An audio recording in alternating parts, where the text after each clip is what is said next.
De rechtbank vindt dat de Nederlandse staat genoeg doet om de verspreiding van PFAS tegen te gaan. De Zeeuwse Milieufederatie baalt. De milieuorganisaties hadden het gevoel dat ze een stevige zaak hadden. Ze hadden ook een stevige advocaat in de persoon van Gert-Jan Knoops. Maar de rechter wijst hun verzoek toch af. En verder in het Zeeuwse nieuws. Boodschappen in de grensstreek moeten goedkoper. En pas op je tuba of trompet tijdens carnaval.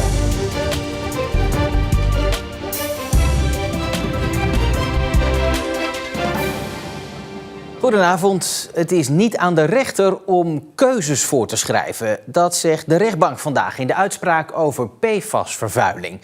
Milieuorganisaties, onder meer uit Zeeland, vinden dat de vervuiling tegengegaan moet worden en waren naar de rechter gestapt. Zij vinden de overheid laks. Maar de rechter gaat daar dus niet in mee. De Nederlandse staat doet genoeg om de verspreiding van PFAS tegen te gaan. En de staat treft ook genoeg maatregelen om risico's van PFAS in het milieu te verminderen, vindt de rechtbank. De Zeeuwse Milieufederatie, een van de organisaties die de rechtszaak aanspande, is teleurgesteld. Teleurgesteld, verbijsterd, verbolgen. Ja, ik heb er echt wel even de balen van. Had u iets anders verwacht? Ja, ik had echt absoluut verwacht dat het een hele positieve uitspraak voor ons zou zijn. Of in het ergste geval dat we wel in het gelijkgestelde werden, maar dat niet alle eisen van ons ingewilligd zouden zijn. Daar was ik op voorbereid. De regering en het parlement hebben de vrijheid om afwegingen te maken over de aanpak van PFAS, vindt de rechtbank. Ook vindt de rechtbank dat de staat laat zien dat hij het probleem serieus neemt door te werken aan een Europees verbod op PFAS. Ja, wij willen dolgraag een Europees verbod, maar we weten ook allemaal dat het in Europa niet zo heel erg snel gaat. En in principe hebben we een kaderrichtlijn water. Dat stelt dat we in 2027 dat het water gezond en veilig moet zijn. En er is nu wel bekend geworden dus dat we dat niet halen. En dan is de vraag of Nederland zegt van nou, dan leggen we het probleem bij Europa en wachten we daarop. En dat vinden wij natuurlijk niet snel genoeg gaan. Het is niet wat u gehoopt had. Hoe nu verder? Nou, er zijn een paar dingen. We kunnen natuurlijk altijd die politiek adresseren. Dat doen we überhaupt in alles wat we doen. Maar we kunnen ook stappen overwegen. En daar hebben we gewoon iets meer tijd voor nodig om potentieel in hoger beroep te gaan. Maar voor ons is het in ieder geval nog niet uitgespeeld. De milieuorganisaties hadden het gevoel dat ze een stevige zaak hadden. Ze hadden ook een stevige advocaat in de persoon van Gert-Jan Knoops. Maar de rechter wijst hun verzoek toch af. Toch blijven partijen strijdbaar en ze sluiten dus nieuwe juridische stappen niet uit. De man die gisteren in Hoek is opgepakt zit nog vast. Na een tip vond de politie een zelfgemaakte explosief in een container in de tuin van zijn woning in de Noordstraat. Naast het explosief werd in de schuur ook nog een grote hoeveelheid illegaal vuurwerk gevonden. Het vuurwerk is in beslag genomen en het explosief is vernietigd door de explosieve opruimingsdienst Defensie. Meer studenten doen dit jaar de lerarenopleiding voor het basisonderwijs bij de HZ in Vlissingen. De voltijdopleiding groeide met bijna 4%. Volgens de hogeschool heeft dat te maken met de verbetering van het imago van leerkrachten en ook met een hoger salaris. Nederlandse ondernemers vragen de politiek om een oplossing voor de prijsverschillen in de grensregio. Want benzine en boodschappen zijn over de grens goedkoper. Mogelijk gevolg winkelsluitingen en banenverlies, ook in Zeeland. Het groeiende prijsverschil is hier bij een supermarkt en tankstation net over de grens bij Zelzaten merkbaar. De lange rij auto's met Nederlandse kentekens bij het tankstation laat weinig aan de verbeelding over. En ook de Nederlandse kentekens hier op het parkeerterrein laten zien waar mensen hier hun boodschappen komen doen. Ik kom hier omdat het toch wel scheelt in de prijs. En dan in combinatie met tanken, ja, dat scheelt genoeg. Dus qua boodschappen en voedingsproducten en zo dacht ik niet hoor, maar tanken wel, hè? Dat scheelt wel een hoop. Deze Zeeuwse klanten snappen wel dat de Nederlandse ondernemers willen dat de verschillen kleiner worden. Dat begrijp ik heel goed. Vind ik eigenlijk ook belachelijk dat Europa zo verdeeld is qua prijzen. 1 Europa en dat klopt helemaal niks van. Hè? Dus op de een of de andere manier moet dat gewoon wat gelijker worden. Ja, dat moeten ze doen. En dan in Nederland de prijs naar beneden natuurlijk, niet hier omhoog. Straks in deze uitzending veel wisselingen in het gemeentebestuur van Terneuzen. Is dat zo vlak voor de verkiezingen nou goed of slecht? Dat straks. Eerst ander nieuws van vandaag. Zeeland heeft sinds vandaag een meldpunt zorgfraude. Wie denkt dat iemand fraudeert met onjuiste declaraties of vervalste documenten, kan dat doorgeven. Het gaat dan om regelingen rondom de WMO en de jeugdwet. Volgens de 13e-eeuwse gemeente kost zorgfraude veel geld en krijgen mensen daardoor ook niet de zorg die ze nodig hebben. Om al deze mooie molens in Zeeland ook in de toekomst te kunnen laten draaien, heeft Erfgoed Zeeland een molenconsulent aangesteld, Jasper Boman uit Goes. Belangrijke onderdelen van zijn werk zijn het beschermen van de vrije ruimte rondom een molen die nodig is om voldoende wind te vangen, molenaars ondersteunen en subsidie voor restauraties aanvragen. Voorlopig is de functie nog een pilot, die loopt tot april. Op het stadhuis van Terneuzen hebben ze de afgelopen periode een hoop naambordjes moeten vervangen. Een nieuwe burgemeester en wethouder, een andere wethouder wisselde van partij en een vierde heeft zijn vertrek aangekondigd. En dat allemaal in een roerige periode waarin de discussie over de komst van een AZC nog niet vergeten is. Het college van burgemeester en wethouders in Terneuzen een aantal maanden geleden.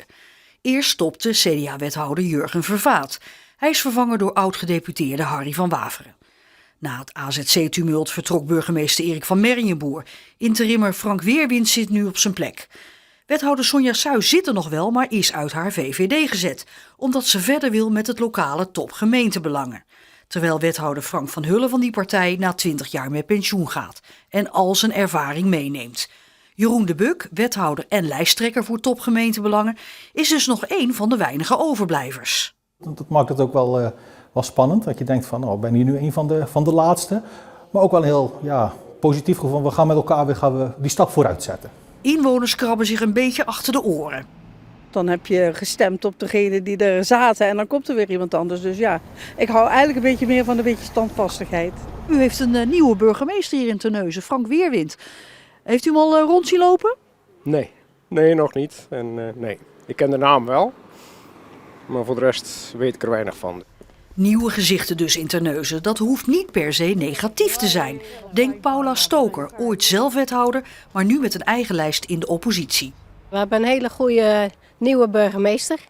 En de heer Vervaat is ook vervangen door de heer Van Waveren. En die doet het ook meer dan prima. Dus ik denk een hele goede verbetering in deze korte periode toch. Dus ja. Is dat anders dan met meneer Van Merrijenboer dan?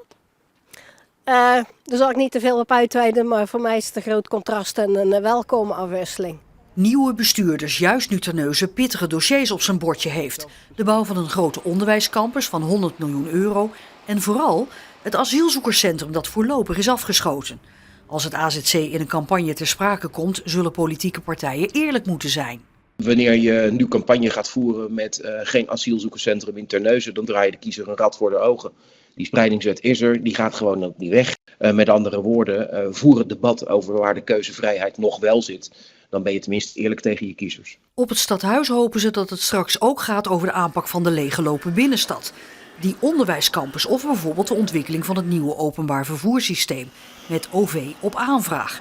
Er is dus meer dan het AZC. Woningbouw moeten we proberen weer uit het slop te krijgen. Nou, we zijn op de goede weg, maar natuurlijk ook voor de starters, voor ouderen. Dat zijn wel een aantal thema's. Klimaatadaptatie, zo heb ik nog een heel lijstje waar ik mee door kan gaan. Maar er gaan zoveel meer ontwikkelingen gaan er meespelen waar we ook oog voor moeten blijven houden. Woensdag 18 maart zijn de gemeenteraadsverkiezingen. En in aanloop naar die 18e maart is alles rondom de gemeenteraadsverkiezingen ook te vinden op omroepzeeland.nl/Zeeland kiest. En dan een opmerkelijke oproep uit Oostburg. Let een beetje op je trompet, tuba of saxofoon tijdens carnaval. Want over een week staan de inwoners van Oostburg en omstreken namelijk alweer in de rij bij Patrick Geerts van de plaatselijke muziekwinkel. Om hun blaasinstrument weer uit te laten deuken en de confetti en etensresten eruit te laten vissen. Dit instrument kan hij op zijn dooie gemakje schoonmaken.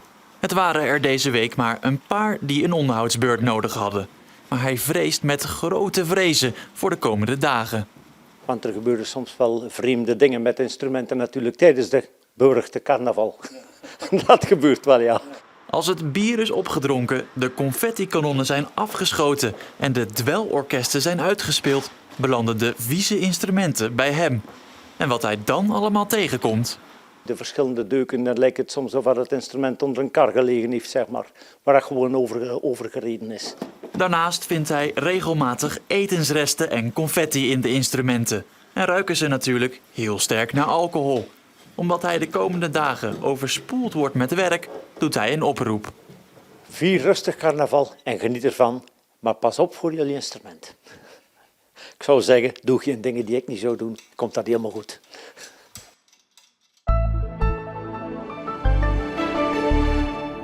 We hadden grijs weer vandaag en zo nu en dan regen of motregen. En dat bij een matige tot vrij krachtige zuidwestenwind en temperaturen rond de graad of 10. Morgen valt er ook regen. Vrijdag wordt dan een overgangsdag naar veel kouder weer. Misschien ook al met wat natte sneeuw. Later in het weekend kan er ook echte sneeuw vallen. Nou, sneeuw lijkt me ook niet heel goed voor je muziekinstrument tijdens de carnaval. Hoe dan ook, tot zover deze Zeeland Nu voor vandaag. Meer nieuws, dat vind je natuurlijk altijd online in onze app en ook op omroepzeeland.nl. Ik wens je voor nu nog een heel fijne avond en heel graag tot morgen.